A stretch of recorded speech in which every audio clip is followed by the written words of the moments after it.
Hey there everyone, this is Parkman Team Shockwave, and today I'm with Cleivis, who just won his third place in the main regional. Cleivis, congratulations on your third place win, but what deck you were playing? Because that was the very interesting part right here. This beautiful creature of a deck. And this is basically the first regional after the new ban list was announced, correct? Yeah. So why choose Qliphort when they got severely hit by the ban list? I wouldn't say severely. I think people were just disappointed with the fact that Tower got hit. Because people were so accustomed to playing this deck Helmet that they, didn't see any other opportunity in the deck besides pay Summon Tower. And I've been playing this deck for probably the entire year. I've topped 5 events with it. So I kind of have a better understanding of the things that it can do. So I don't know, I figured I'd just continue it and keep kicking butt. Alright then, we want to get straight to the deck profile? Cool. Scout, because it's the deck. It's not really much I gotta say to that. I played 2 monoliths. Monolith is, the opportunities you get from this card is just really good. I'll explain that later. I played 3 stealths. This card is just great because your opponent can't do anything about it once it hits the field and resolves its effects. I played triple shell.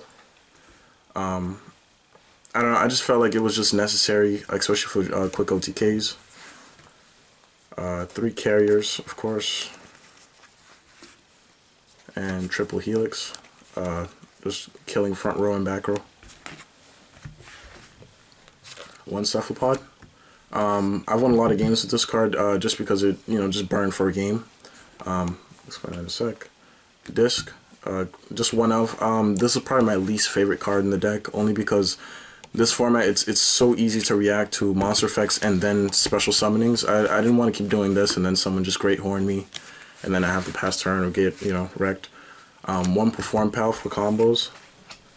2 summoners arts. Only 2 because I only have 3 targets.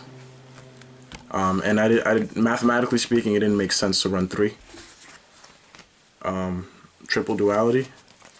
There was a lot of turns where I just wanted to establish getting scout turn 1 every game no matter what, and that did happen every single game this weekend, and this card really helped. I sided it out for game 2s, but it just helped me get either lose 1 turns or the combo pieces like Wavering Eyes, which I played 3 of, just because this card is just a phenomenal card, especially for advancing the game.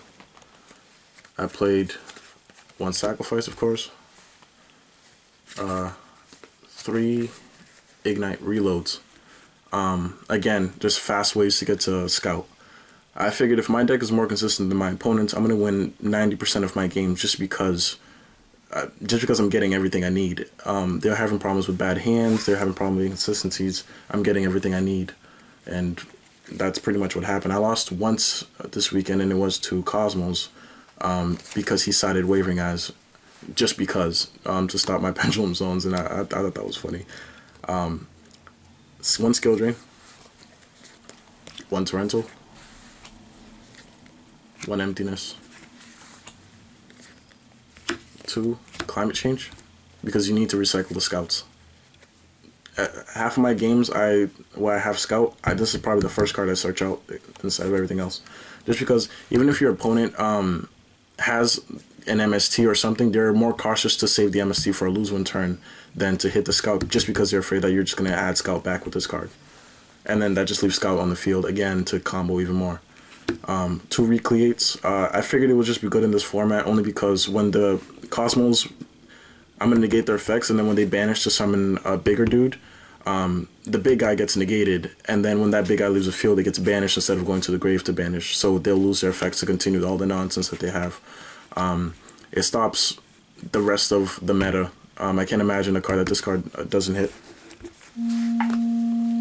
And of course, 3 lose 1 turns, probably the MVP trap of the deck. Slows down everything, stops everyone, and because you're at a disadvantage because Scout's at 1, it just allows you to keep up with everybody else. That's just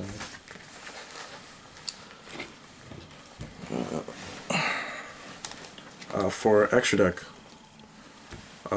103. This is the most important card in the extra deck, in my opinion. Only because when you have your Qliphorts in the Pendulum Zone, your monster's attack decrease. So when you summon this guy, you just start popping away and drawing cards and popping away and drawing cards. Castel. Dweller. This is probably the most useless card. I never summoned this card. I've summoned every single card in my extra deck at least once this weekend, and this was the one card I never got to use only because it didn't hit anything anymore, especially with this format. I can't even pronounce this guy's name. Carrot. Wow. All right, we're just gonna edit it out. There you go. One of this guy. It was just convenient to protect Scout and lose 1 turns. 1 Emerald to return the Scout. Sometimes I would attach material, bring Scout back from the graveyard just in case my opponent popped it. Or I would Pendulum Summon and then they would horn the Scout to grave. This is a great way to get your cards back. Diamond Direwolf to eliminate things. Cowboy for game. Oh, sorry. Apologize. Cowboy for burning. Terrace. This card is good under lose 1 turn, only because on summon it'll go to defense mode. It has a 17 defense, which is pretty bad. But I ended up winning game with this card only because it couldn't get destroyed, and then I had lose 1 turn active, and they had to pretty much pass.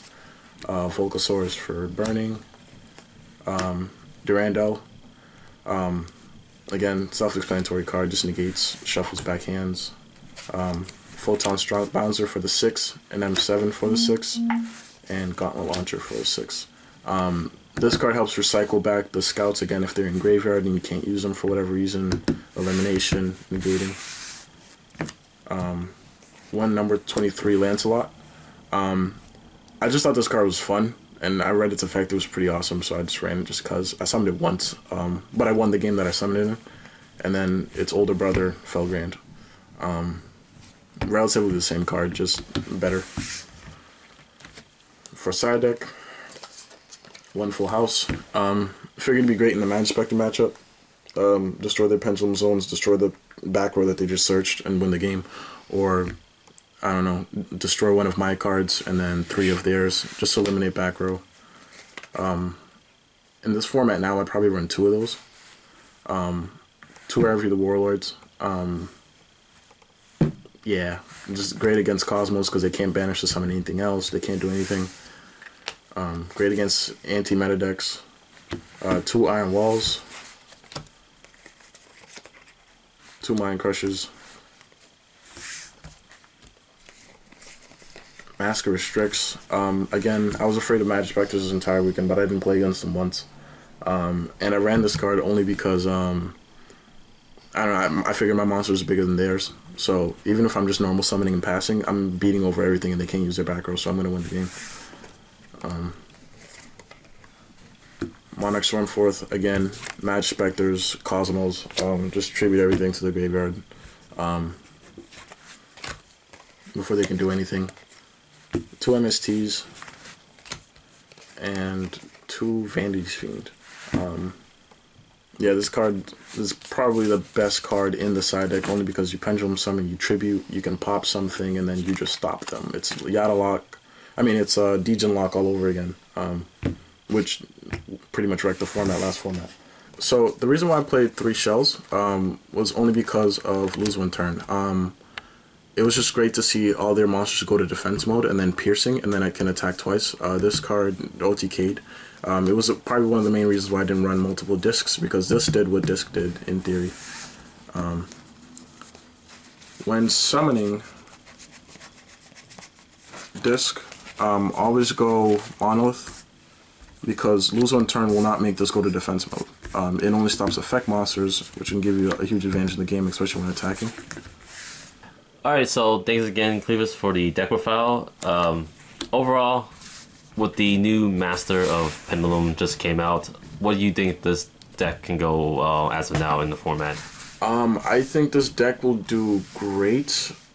I only fear Wavering Eyes. When I played this deck, I was super confident because I couldn't imagine a deck that would stop this deck. Only because it was consistent. I had everything to stop my opponent. The only way I would lose is if I drew probably 3 Dualities, a Torrential, and like a Cephalopod. That would probably be the worst hand that never happens.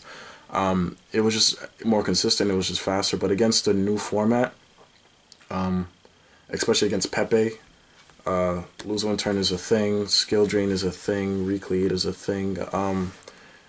And half of these cards are searchable. So I don't know. I just didn't see. I think this deck is still playable. I'd still play it now, but I kind of want to experiment with other decks. I'm probably going to play this again at Peabody Regionals coming up in Massachusetts. Again, just because there's no fear. Also, you mentioned a lot about recycling or adding Scout back to your hand. Mm-hmm. What's your resource if it gets banished? Yeah, wrecked.